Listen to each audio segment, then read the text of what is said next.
Deus seja louvado. O título desta palavra: o que a cruz significa. Abra sua Bíblia no Evangelho de Marcos, capítulo 8, verso 34 em diante, que diz o seguinte: E chamando a si a multidão com seus discípulos, disse-lhes: Se alguém quiser vir após mim, negue-se a si mesmo, e tome a sua cruz e siga-me. Porque qualquer que quiser salvar a sua vida, perdê-la-á.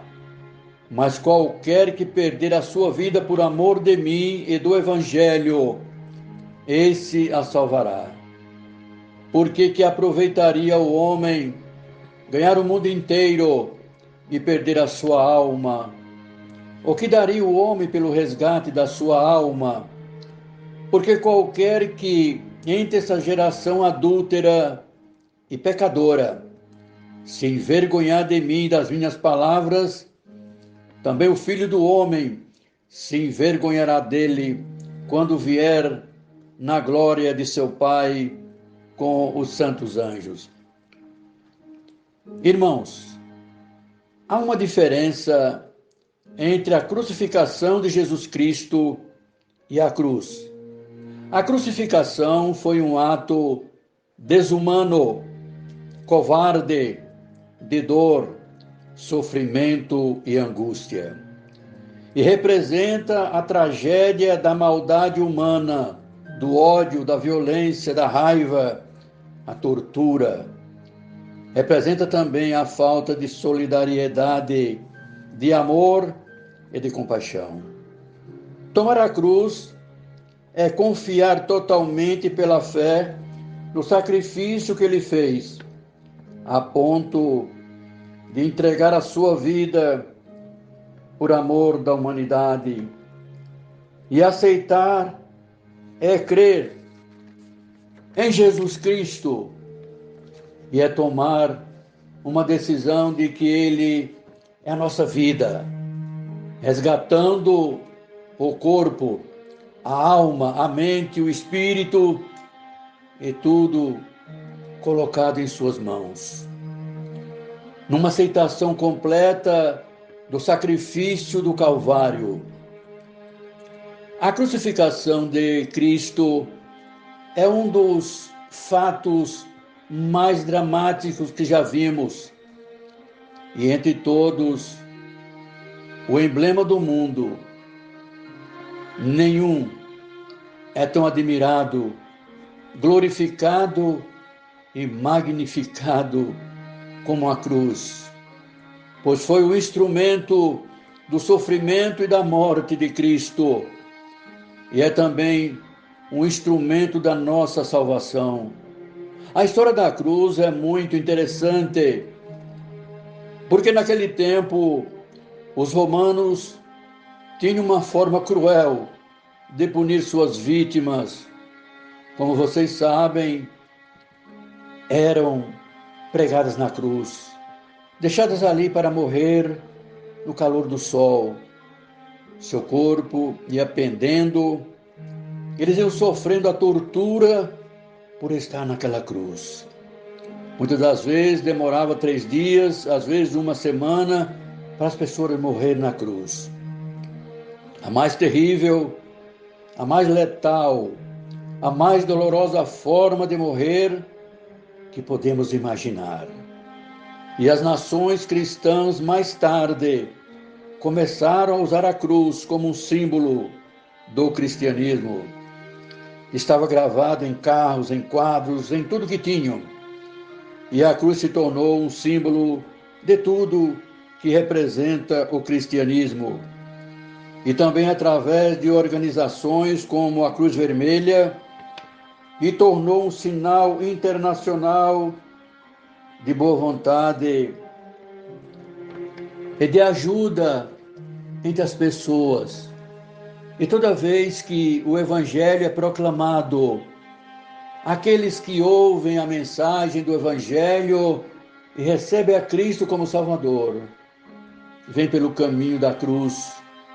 Mas se você negligenciar a oferta do amor e da misericórdia de Deus da cruz, você ajuda a crucificar Cristo de novo. Você sabia? Pois é errado acusar os judeus de que foram eles que, glória a Deus, crucificaram Cristo, como diz os cristãos, especialmente da Idade Média, e tentaram converter os judeus, apontando uma arma na cabeça deles, para tentar converter os judeus, porque dizem que eles, os judeus, foram os assassinos de Cristo. Mas você sabe quem matou Cristo? Todos nós tivemos parte de sua morte, porque sua morte foi planejada antes da fundação do mundo por causa do pecado. E a Bíblia diz: todos nós pecamos e carecemos da glória de Deus. Existem 4 dimensões da cruz que eu penso quando falo sobre isso. Eu penso na largura da cruz. O amor de Cristo se manifesta e isso inclui a todos. É verdade, o amor de Deus se estende para todas as nações, tribos e línguas, e inclusive a você que está ouvindo esta mensagem. Seja qual for a sua religião, ou se você não tem religião, Deus te ama. Ele diz desde a cruz: eu te amo. Então, ao cumprimento da cruz, não tem medida. Ela estende-se de eternidade em eternidade, de sempre e sempre. Quando Noé construiu a arca, você sabe qual era a medida, o comprimento da arca? Quando Salomão construiu o templo, você sabe qual era o comprimento do templo. Se você construir um abrigo para as pessoas que precisam de você, poderá medir também a madeira. Mas como você pode medir o ponto do amor de Deus na cruz do Calvário? E ao comprimento e a largura. A Bíblia diz que o amor de Deus supera o conhecimento. E não há como a nossa mente finita entender o amor de Deus, que deu seu próprio Filho na cruz para morrer por você, porque você e eu merecemos essa morte, merecemos o inferno e o julgamento. E então penso na altura da cruz, que se estende até o trono de Deus. E não importa quão alto é o céu, mas através da cruz, Deus Pai atrai todos os homens a Ele através de Cristo. E você tem que tomar uma decisão sobre Jesus Cristo. Os cientistas estão olhando para o espaço, para longe, mas não conseguem fugir de Deus. O assunto da astronomia é o assunto da fronteira.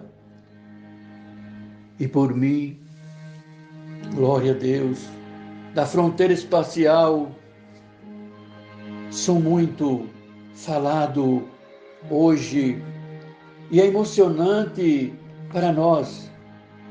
E há muitos cientistas que sabem sobre a altura do universo mais do que eu pudesse explicar.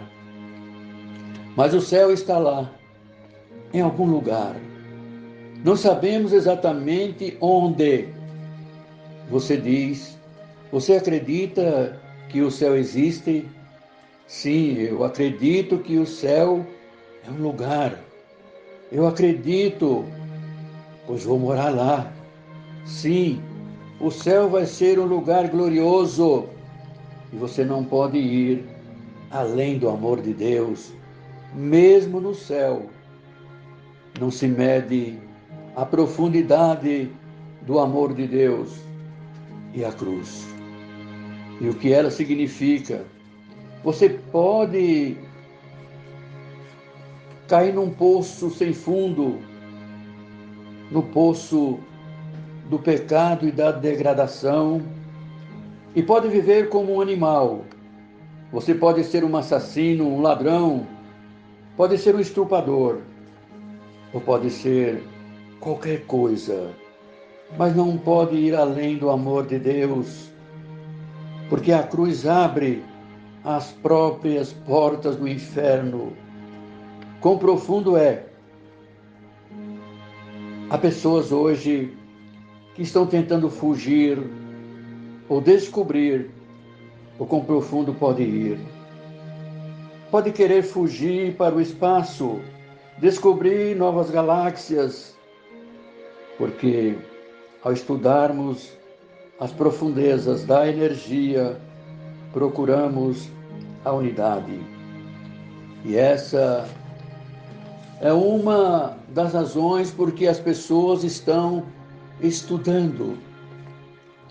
E a Bíblia diz: ó profundidade do conhecimento da sabedoria de Deus, quem poderá medir, quem poderá saber desse comprimento? Atrair os homens a mim, disse Jesus. Pense na cruz por um momento e pense em Jesus Cristo que morreu por mim e morreu por você. E que Jesus sofreu e suportou 5 ferimentos básicos que a ciência médica define como, primeiro, contusão. Quando lhe bateram na cabeça, o torturaram. Colocaram nele uma coroa de espinhos por causa de você e por mim. E ali houve uma laceração. E bater nas costas com um chicote, abriram-lhe as costas até sangrar da cabeça aos pés. Esse era o modo romano de torturar os prisioneiros antes de levá-los ao Calvário. E houve ali penetração, quando esmagaram a coroa de espinho na sua cabeça e a sua cabeça sangrou. Houve perfuração, quando fizeram os pregos penetrar nas suas mãos e pés. Houve incisão quando colocaram a lança ao seu lado. Esse sofrimento, aqueles pregos em suas mãos e pés, foram por você e por mim, e por todas as pessoas do mundo, porque todos nós tivemos parte na morte de Cristo por causa dos nossos pecados, ou seja, nossos pecados colocaram Jesus na cruz. E você que está ouvindo esta mensagem, você participou. Você pode estar ouvindo por algum meio de comunicação, em algum lugar, e você desejaria ir para a cruz. Você desejaria aceitar Cristo esta tarde ou esta noite? Encontrar o amor e o perdão de Deus e o toque de Deus em sua vida? Então preste atenção. Eu quero que olhemos as declarações de Cristo na cruz. Há dezenas de profecias no Antigo Testamento sobre a cruz, capítulos inteiros, Gênesis 22, Salmo 22, Isaías 53, Levítico 16, que lidam especialmente com o sofrimento de Cristo na cruz. Centenas e milhares de anos antes de Jesus nascer, já estava escrito essas profecias.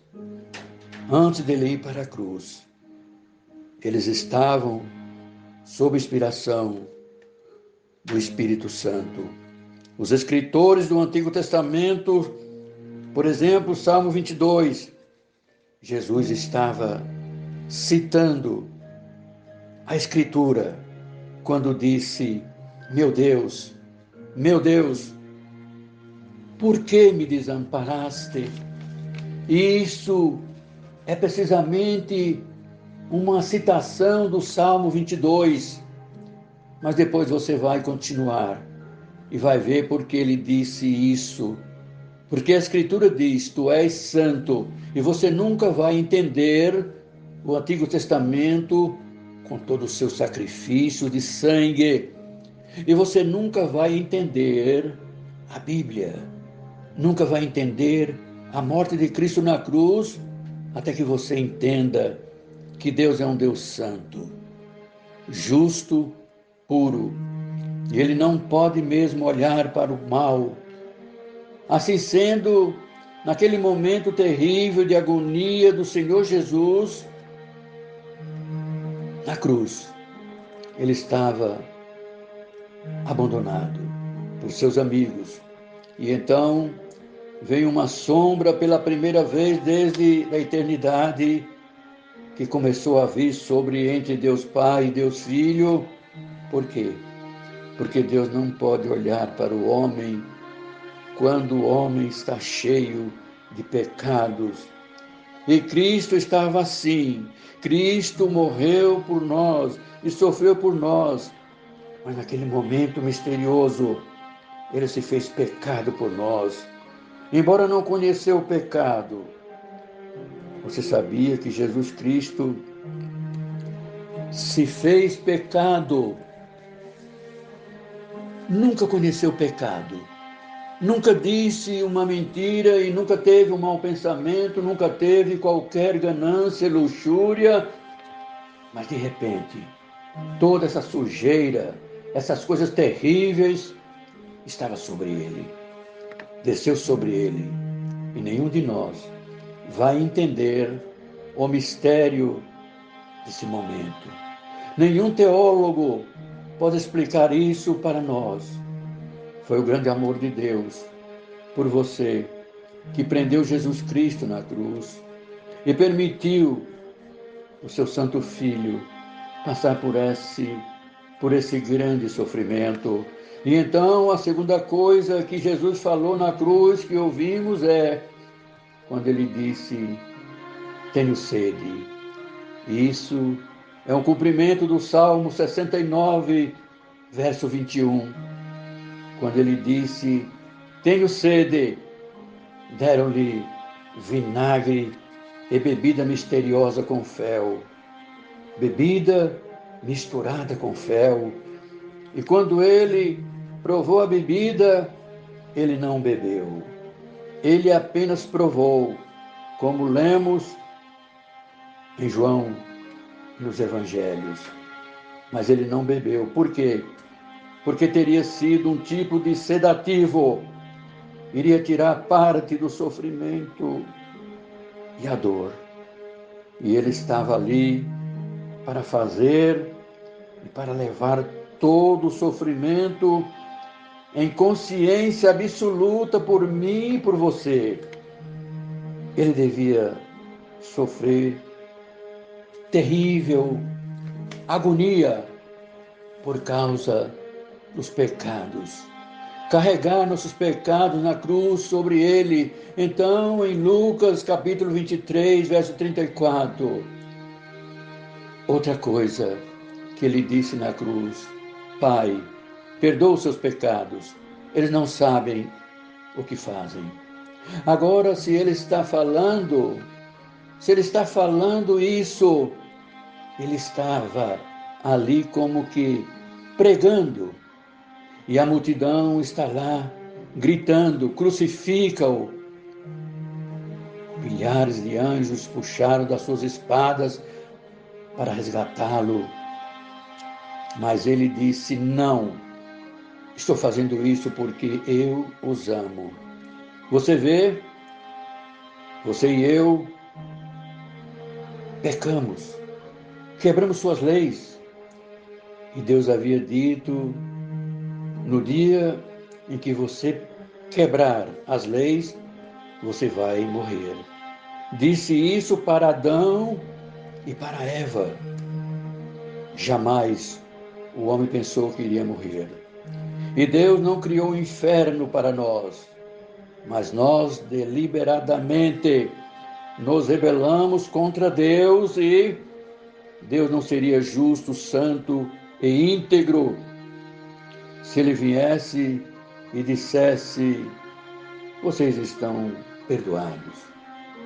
Nós temos que morrer pelos nossos próprios pecados.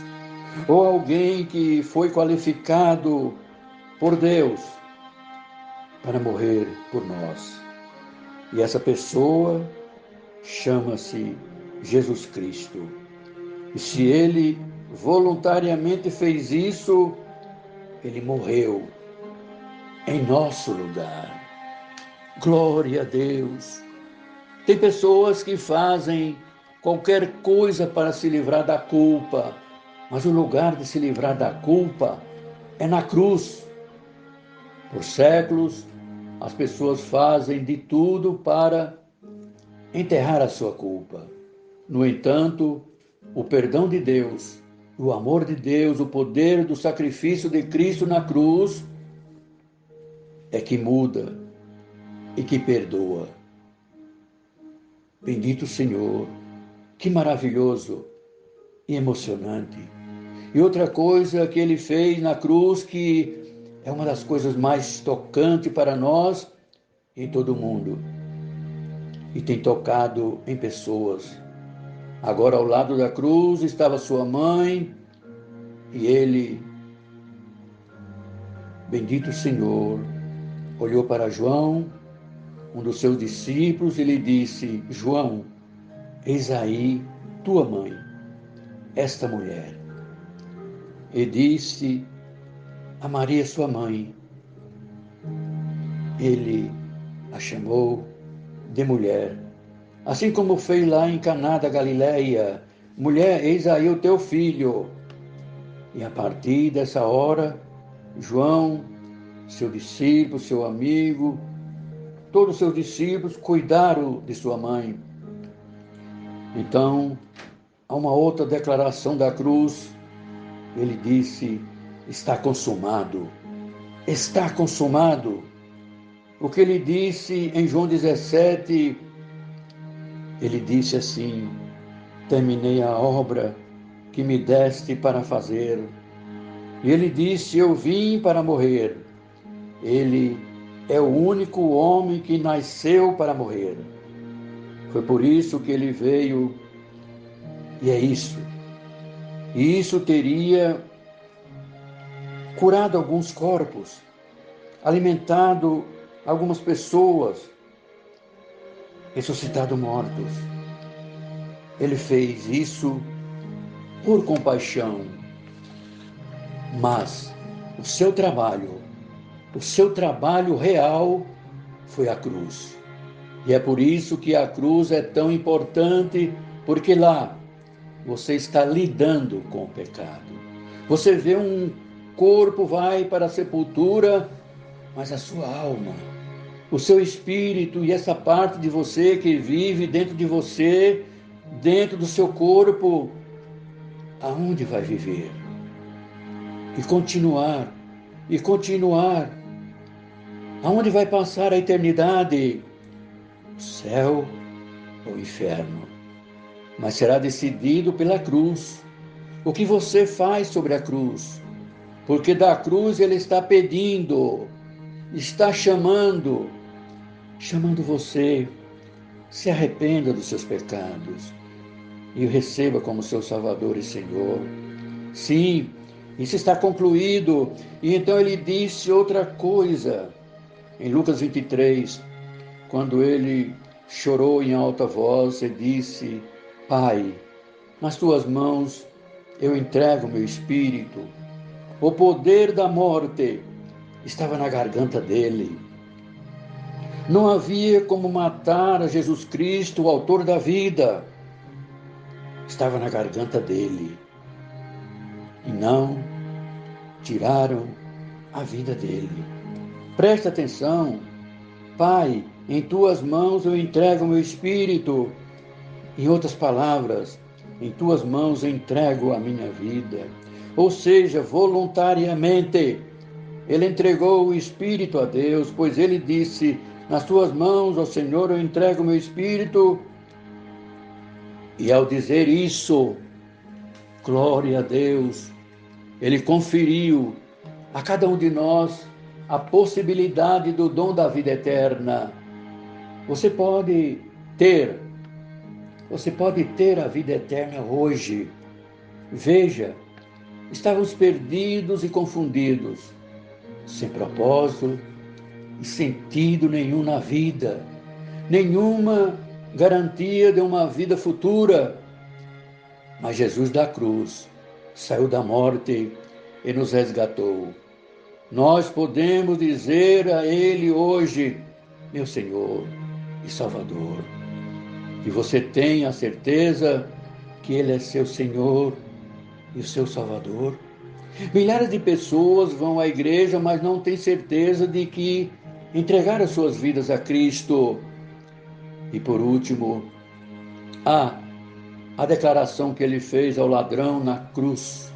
A multidão estava embaixo gritando: se você é o Filho de Deus, desça e salve-se. Outros estavam dizendo: ele salvou os outros e ele mesmo não pode se salvar. E zombavam dele, dizendo que ele estava perdido, e riam dele.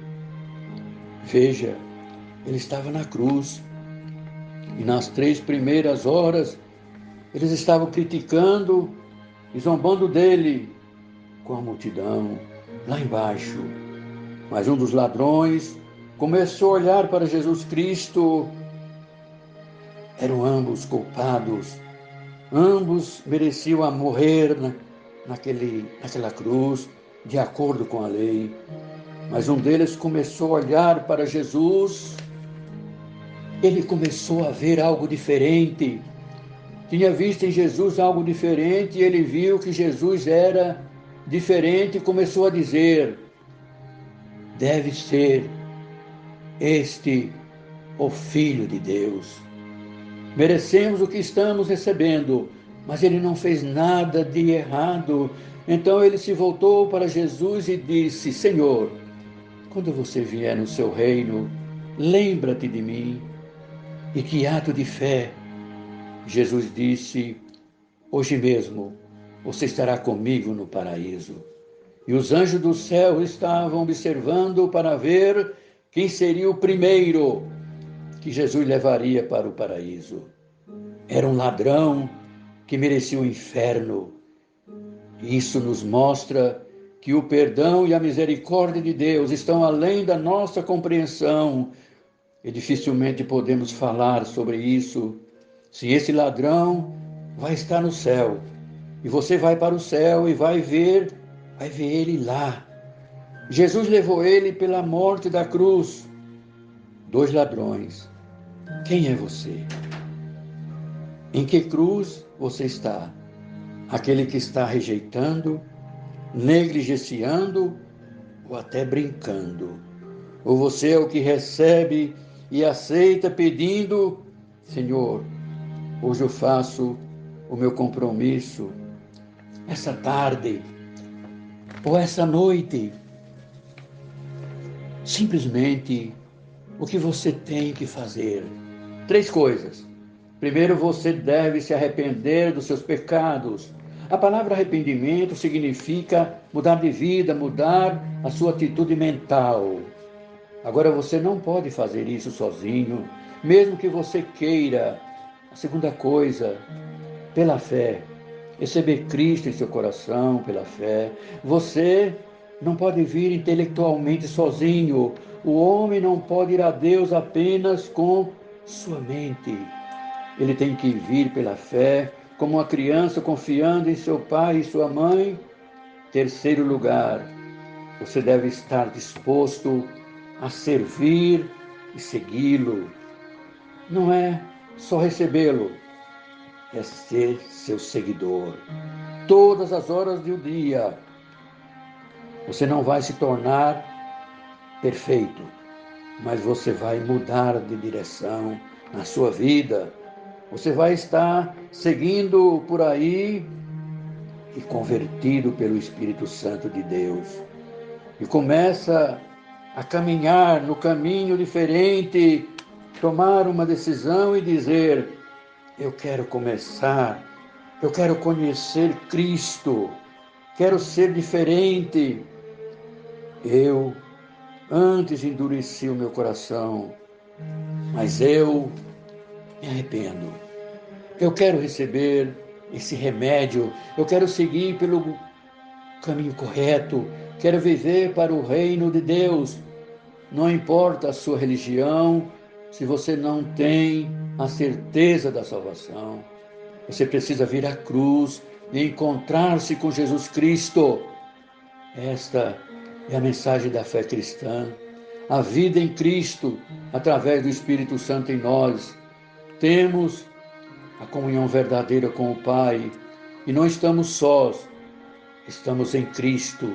Temos vida, a benção da cruz, a vitória de Cristo na cruz e a nossa vitória. Creia na benção da cruz, creia na vitória sobre o pecado, creia na ressurreição, creia na vida eterna, creia no poder do sangue derramado a nosso favor na cruz, creia no poder do Espírito Santo, creia no Cristo que vive eternamente. E Deus, por Jesus Cristo, seja hoje e eternamente glorificado.